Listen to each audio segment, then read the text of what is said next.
You're going to do it for us, all right? It's so good to be here, and I've got to say, when we look back at 2016, Michigan was won by just 10,000 votes. When we look at the amount of people, the thousands of people that are in this room, if every one of you just influence 5 people, 10 people, it's going to be a landslide. But it's going to take you doing your part. And you've heard from so many people why you should do your part. I think I'm going to bring a different perspective for you, though. People often ask me, well, how'd you get in this? I'd always say, I don't do politics, I do people. Until I understood that politics is people. That it affects all of our life, and I've understood it in a way like I never would have. God really set me up. 19 years ago, I get this call out of the blue. And my office said, Mr. Trump's on the line. I'm like, yeah, sure, right. Yeah. No, Pastor Paula, Mr. Trump's on the line. And we like to have fun and play around, so finally I go, okay, I'll pick it up. I'm thinking there's joking with me, and so if I pick it up and Robin goes, Mr. Trump would like to speak to you, and there's that distinguished voice. Is that Jan? So good to see you. And there's that distinguished voice. And he says, you're fantastic. He goes, you've got the it factor. I said, oh, sir, we call that the anointing. That was our hello. He said, I've been watching you on Christian television. I want you to hear what I'm saying. I've been watching you on Christian television. He said, I love your sermon on the value of vision. And he literally began to verbatim repeat to me my 3-part series on the value of vision. He started telling me how he grew up and he was confirmed as a child of Presbyterian, and how his dad would take him to Dr. Billy Graham, who he absolutely loved, and how he'd go see Dr. David Jeremiah, and how he'd listen to Bill Gaither. And I'm sitting here thinking, how does he know all these people in our world? And he starts naming all these different people that he watches on TV, and he goes, and I love, he goes, you know, there's nobody been like Dr. Billy Graham, and he goes, but I love how Jimmy Swaggart preaches. And I'm thinking to myself, okay, Billy Graham, the grace of God, Jimmy Swaggart, hellfire and brimstone, and Paula White, somewhere right in the middle. and he tells me about his life and how he hit some speed bumps like we all do. And how maybe derailed some things, and how he put his hand back to the plow, and the strong faith and fortitude that he was raised with, how his mother was a very godly woman, how she would pray. And so he said, are you ever up in New York? I said, well, I am. I come up there pretty often, and I was doing a Bible study for the New York Yankees. Of course, that's when we won the World Series, but anyway. And so, yeah, Yankees. So I was doing a Bible study for the Yankees, and I went up, and he said, well, why don't you stop by? So I thought maybe I'd stop by, say hello, and that would be the end of it. Alvita, when you would walk into Trump Tower and go to the 26th floor, there was no glass door then or anything. It was just, they bring you right in. And he has the most open door policy. And when I say that, it's like, you met Eric. I could talk about Eric forever. I've known him since he was 17 years old. This is a 19-year relationship. And I'd work out every morning. I'll talk to you about that in a minute with Ivanka. And I mean, just this whole family has been an integral part of my life as I have it with their life. And so when I went in, I walked in, and it was interesting because I'd see his kids coming in and out. You know, Meredith, who would write his books, would sit right back over here, and Rona was right over next to there, and everybody was there. So it was like you could hear all conversations. People just walk right in and out. And so he said, well, let's go down. He brought Keith and a few people, and he said, let's go have lunch. We went and had lunch, and took me to this fancy place. I couldn't pronounce it. He said, there's stories I could tell so many. Do I have just a few extra minutes, Pastor Todd? Because he took me to a place I couldn't even pronounce. This is for real. It was called Jean George. Now, I called it Jean George's. It's called Jean George, right? And I didn't know this. I've never told this story. And at least publicly, I didn't know. It's our first time we're all out to eat. And I look at the menu, Now, I'm just a girl from Mississippi that was a real messed up Mississippi girl that's daddy committed suicide, sexually and physically abused. Didn't hear the gospel until I was 18 years old. I was living in a trailer, Mount Airy, Maryland, had a child out of wedlock. Don't tell me God can't turn a life around. Don't tell me God can't do amazing, miraculous things. I've never been to a fancy restaurant like that. I didn't even know why you'd have more than 2 forks.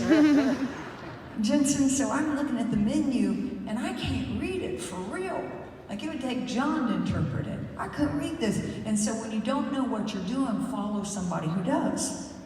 So he says, well, go ahead, and they bring out the wine thing first, and he said, would you like some wine? And I didn't drink. I'd never had a drink in my life at that time. I've had 1 or 2 glasses of wine since, I've got to confess, so I don't go to hell, but I've never had a glass of wine, right?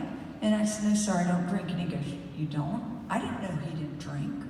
I didn't know he'd never had any alcohol or anything. And so he just said, well, what would you like? I said, whatever you're getting, go ahead, sir. And so he orders for me, and it was so intimidating, to be honest with you. I immediately called up my secretary and I said, send me to etiquette class. I promise. She goes, why? I said, prepare me, because God just told me he's going to take me somewhere that I'm not prepared for right now. And the Lord spoke to me and said, I'm preparing you for something. And so just like Dr. Ben Carson was reading his books, I was taking etiquette classes. Because I needed to know. I didn't know I'd land up at the White House, but I needed to know they do a lot more than 2 forks at the White House. I could be going, hey y'all, where's that plastic, okay? I'm picking up some ribs with my fingers. So I got to know him, his family. And when I'd go back to the office, he'd always say, Paula, why don't you pray for everybody? And be like, just on the spot. Or call me in and say, here, do a Bible study. I mean, it was all the time. And so he would bring me in, and I'd think, well, they're going to kick me out of his office in a couple minutes, but I would just sit there like a fly on the wall. And I'd get to know, I'd watch it all. I would see his conversations, his communications, how he interacted with his children, how he treated people. Like Dr. Carson said, I personally watched people that slam him on the internet, slam him on social media, act like they have come in just drooling to be with Mr. Trump then. I mean, all the time. I could just sit here and name them all out. Never. I mean, just one of the most open guys. I remember this phone call comes in one day, and there's a frantic woman, and the receptionist comes to and says, Mr. Trump, there's a mom, and there was something with the state lines and insurance, and said her daughter's dying. She had some rare form of cancer. So her daughter's dying, but she's able to get a transplant, and she needs it. But they can't get her across the state line. Before they could even finish, she said, send my plane. I mean, I've watched this over and over. Send my plane, go get her, take care of her. I mean, over and over. As I'd sit there for hours and hours, I'd be mesmerized because first off, when he was doing The Apprentice, he'd have all these hundreds of cameras and workers and everything else. And I thought, he's such a visionary. He was so far ahead of things. And then I'd watch how he would run his business. Like, he was doing a contract one time for a property that was beneath one of his main buildings. And he negotiated it for 89 years. And I thought, why would you negotiate this for 89 years? Because if I'm going to be around someone, well, I'll even confess farther. All right, see, I believe God gives us all time. And so we all had 7 days, 24 hours. So I knew how much I had to bring in to take care of my staff and buildings and everything else. So one day, Jensen, I said, if I worked 40 hours, which I've never done in my life, I work a lot more than that, but it's 40 hours for a week, how much would that be? And I knew how much per hour that I had to generate in order to do that. So one day I took $6 billion and I divided it by 52 weeks by 40 hours. And I figured out every time I sat with him was about $185 million. So I paid attention. I wanted to know, how did you think? Who is this man? And he was the most generous, compassionate man. So he was such a visionary, and he's doing that because I hadn't done real estate in my life, and had a little fixers up, and I'd sell here and there. I would be like, why is he doing an 87-year lease? He goes, oh, Paula, kids have enough money and everything else. He goes, I go, why did you just do that for 87 or 89 years and not do a 2 to 3 or 5-year lease or something? He goes, Paula, he said, it's all about lineage and legacy and what you leave. And I'm thinking to myself when he says that to me, I go, you talk more kingdom language than most pastors I know. So then I have a few friends, and one of them has her brother has a big church, very large church, and it's Lisa and Deborah, and we're having a girlfriend time in New York, and they go, we want to meet Miss Trump, we want to meet Miss Trump. I said, okay, come on down. And I called him up, and I said, I've got some friends who want to meet you. He's like, oh, bring them on down, Paula. This was all the time. So I bring them down, and I said, this is Lisa, and of course he knows her brother, knows who they are from watching them on TV, and he says, this is Mr. Trump. So he looks at me and he goes, how's her marriage? And I'm like, sir, excuse me, he's my friend. So I'm just like right away, I'm kind of giving him that look. It's been a while now, and he said, how's her marriage? And he goes, she goes, it's really good, sir. It's really good. He goes, no, do they really love each other? And she's like, yeah, they really love each other. Yes, sir, they really do. He goes, do they really love each other? Yes, sir, they do. He goes, because we can't afford to lose another one to the kingdom. And here he is, cares about a person and where they are in life. And so he turns over to Deborah and he goes, now, what do you do? She goes, well, sir, I do human trafficking, and I go out on the streets, and I minister to the prostitutes, and I get these girls off the streets, and I preach the gospel of Jesus Christ and tell them how God, and before she can even finish, he says, Rona comes and he said, bring me my checkbook. And he starts to write out a $10,000 check. It wouldn't be the first one. He'd write out many $10,000 checks. And this guy walks in his office at the same time, because he's got this open door policy. He just walks in and looks at him. He goes, you know what she does? She rescues girls off the street. He goes, now this is the early 2000s. She ministers to the prostitutes. He goes, you got $10,000, write her a check right now. He does a total shakedown right there. His kids are some of the most amazing human beings. You want to know about a person? Get to know their family. They would come in the office all the time. Everyone, I'm on and off, and we all got to know each other very close, because at one time, well, let me tell this first, I was in New York so often because I had a big church up there, and I said, man, we were out to lunch one day, and I said, these hotels get expensive. I said, I just need a place. He goes, well, I've got one. I thought, I'm sure you do, you're Trump. He said, come on, I want to show it to you. And he just built this building, the Roosevelt, right? It's the Roosevelt Hotel. And he built it. And we were walking out of his main place on Fifth Avenue there. The first thing I noticed is he stops at the hot dog vendor. And I just pay attention in life. Pay attention in life. He stops at the hot dog vendor and he's like, has this conversation, knows his name, knows his wife's name. Short time around, I'm like, this is Donald Trump. The $6 billion mogul real estate apprentice, and he's talking to the hot dog vendor like it's his best friend, because he was. Hey, and then he keeps walking down, and then there's these guys on the construction site, they're like, yo, Mr. Trump, and he stops and he's pointing up and telling them how to fix something, and what to do there, and this building, and etc. It's just wild. That's why they call him the blue-collar billionaire, because he's really a down-to-earth person. And we'll talk in a minute, because I want you to understand the man. Because people say, what's his personality? Oh, he's tough. And we needed someone tough. He's a disruptor. He can fight. Trust me. I've been his pastor for 19 years. He didn't start fighting when he got into Washington. But I'll tell you what, he doesn't ever pick a fight, but he sure will finish one. And he's not fighting for himself, he's fighting for you. He's fighting for your family, he's fighting for your children, he's fighting for your grandchildren. He's fighting for freedom, come on, he's fighting for America. He's fighting against socialism and Marxism. They did spy on the campaign. And you want to know when they started? They started on the Russian hoax 19 minutes after his inauguration. They tried to take him out before he ever even got in. But God just keeps his hand on him. And he knows that. He knows that. So we're walking down, he shows me this place. Anyway, I end up buying this little unit. I still have it today. I bought it like in 2004, so it's been, 16 years?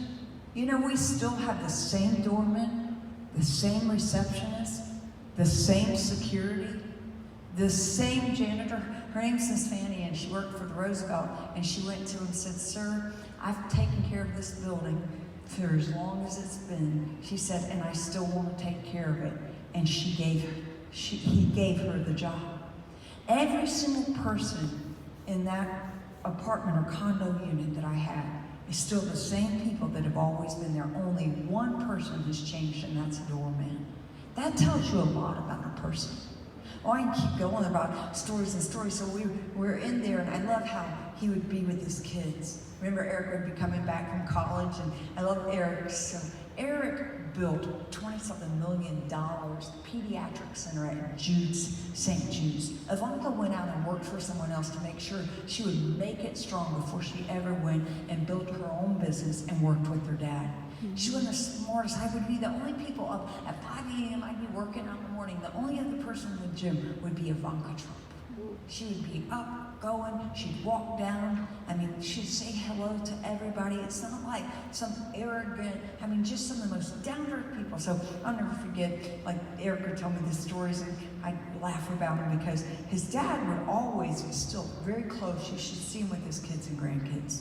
And he'd line them up when they were little and give them their lunch every single day till they went off to college. Give them their lunch, and he'd kiss them, give them their lunch, kiss them, and he'd say, "3 things! 3 things! Say it with me. No smoking, no drinking," right? "And no drugs." He said 3 things: no smoking, no drinking, no drugs.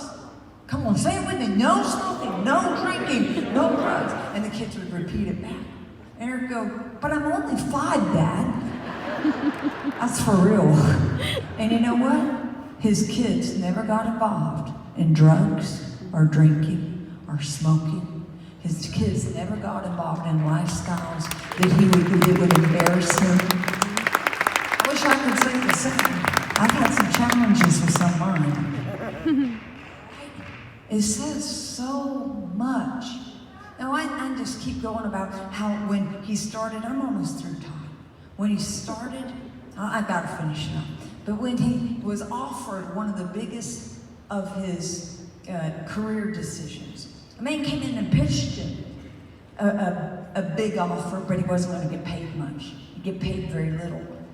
And he said, shook his hand and said, "I'll do it."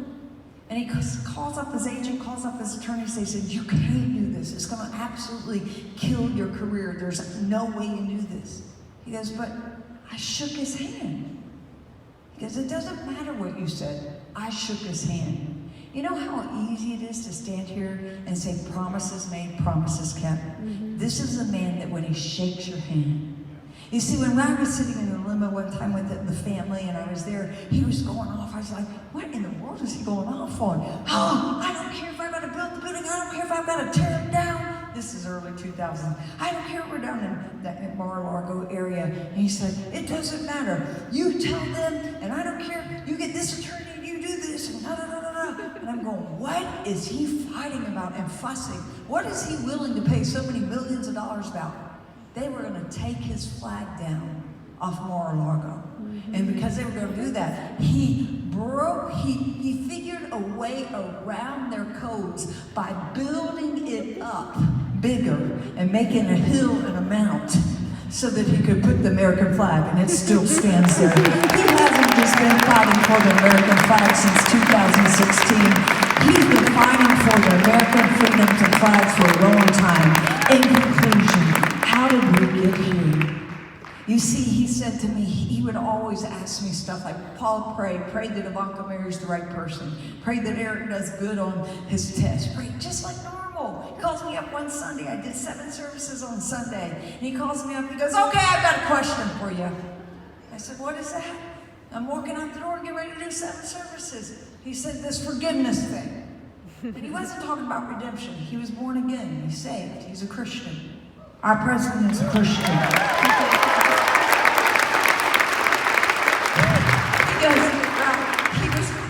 He was fighting with Rosie O'Donnell, right? And Barbara Walters. Don't tell all the story. So he calls me. I'm telling you, this is not the first fight he's ever been in. So he calls me up, he goes, Paula, he goes, I need to know. In the New York Times, they said he was worth like $3 billion when he was worth 6. I'm like, what's the difference in $3 billion, you know? He said, Paula, you don't understand. You could call the ones that could do this. He goes, I need to know something, this forgiveness. You're always preaching on, you've got to forgive people. He goes, this forgiveness thing. He said, okay, tell me, when do I turn the other cheek? And when do I pull out the sword like Jesus said? So I'm going to get back to you. So he calls me over and says, I want us to pray. He said, I don't like the direction our country's going in.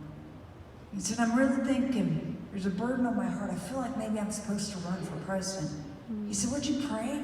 He goes, Paul, could you bring some pastors around? It's 2011. I said, yes, sir. I brought 20-something pastors around. We prayed for almost 6 hours, actually. 6 hours we prayed. He was in there, not the whole time, but almost the entire time. He calls me up the next day and he goes, what'd God say to you? And I said, sir, he said, I think you're going to be president one day. I go, but it's not the time. He said, that's what I feel. Because he had to make a major decision within 24 hours. And I'll never forget, Jensen, a tear came down my eye because I almost knew it. I think I can say this here prophetically without you guys thinking it's crazy or weird. I almost knew it. You know how your Holy Spirit knows something? And a tear falls down my eyes and I said, as my friend, sir, I said, this country needs you. I've watched you now. I know who you are. I said, but I would hate to think the price you and your family would have to pay. Little did I know, Ralph, I thought that price would just be giving up what he would call a perfect life, like you go into public life. None of us had any idea that literally God would use a man to stand in the gap and make up the hedge between literal, like not Ben Carson's a Democrat and Republican, but between God and Satan, between good and evil, between freedom and Marxism. What's sustaining him and what's going to keep him and what's going to put him in next time, keep on your feet because I'm through.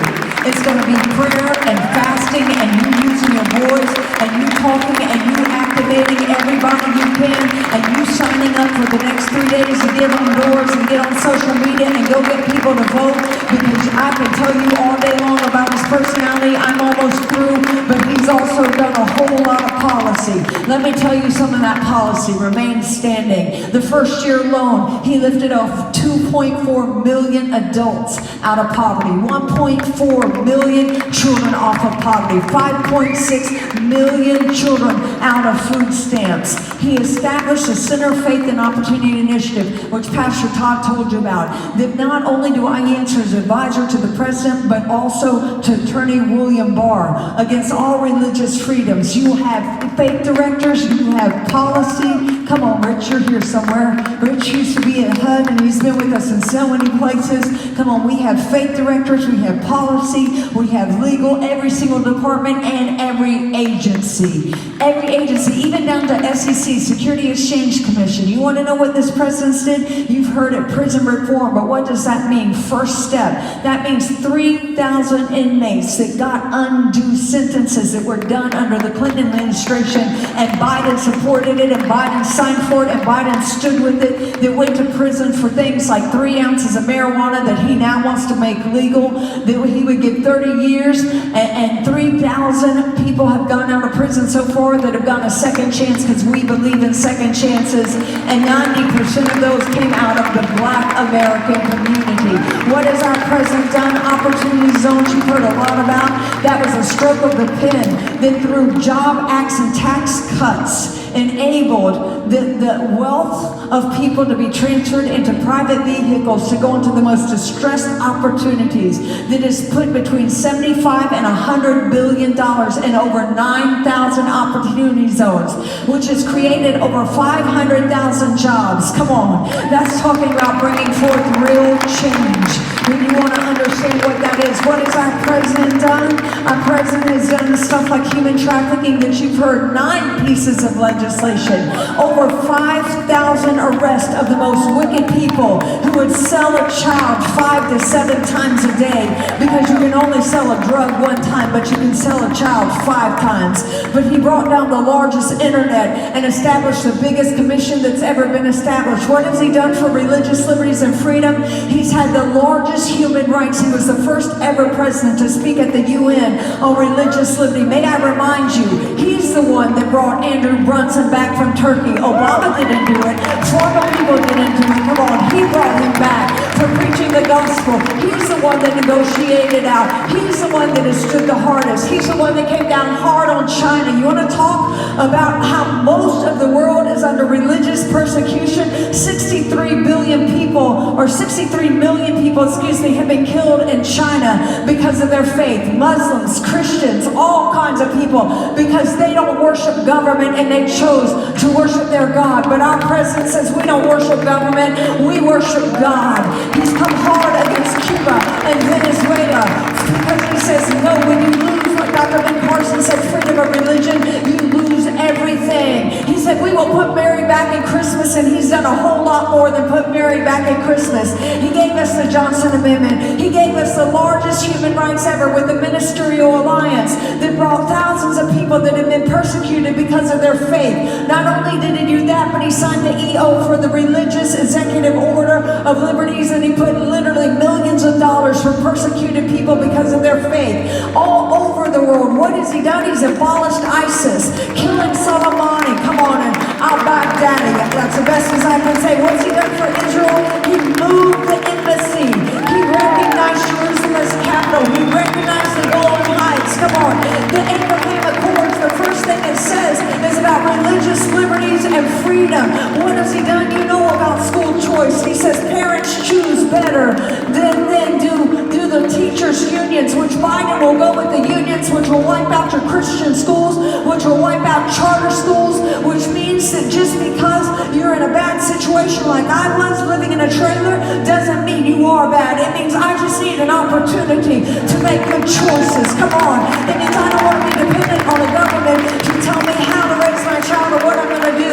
Let's talk about pro-life, the most pro-life. The first thing he did was he defunded Title 10, the Hyde Amendment, come on, which said you're not going to use government funding for abortions. Mexico City policy, $9 billion of your taxpayer money he brought back because they were funding foreign abortions. He was the first president to go to the March for Life as a sitting living president. What's he done for our Department of Defense? He's built our military up where they were literally using pieces of other planes to fix our broken military. But with $743 billion, he repaired us to be the strongest military. He gave our great men and women in the military a long overdue 3.1% raise every single time. What's he done for working parents? He did the child tax credit, which said in 2019, that means 40 million families got $88 billion back. Your average that has gone in your pocket just because of the job acts and the tax cuts has put between $1,400 and $2,000 back in every person's pocketbook. Come on, from the poorest to the middle class, he's rebuilt this economy. He will do it. If anybody can do it, our president is the one that will do it. What has he done? PPP. He made sure that the churches were not left out. When we were going through the coronavirus, he made sure that we were taken care of and that our economy was taken care of. Houses of worship had been protected. He removed the restrictions off grants. He removed and rolled back the Obama-era executive order. You don't even know these things maybe because they didn't enforce it everywhere. But there were laws in place that said as a church, if you were going to counsel or you were going to feed somebody food, you had to first refer them to a secular organization. That's what President Obama did. Our president looked at that and said, take that out. He said, because people of faith know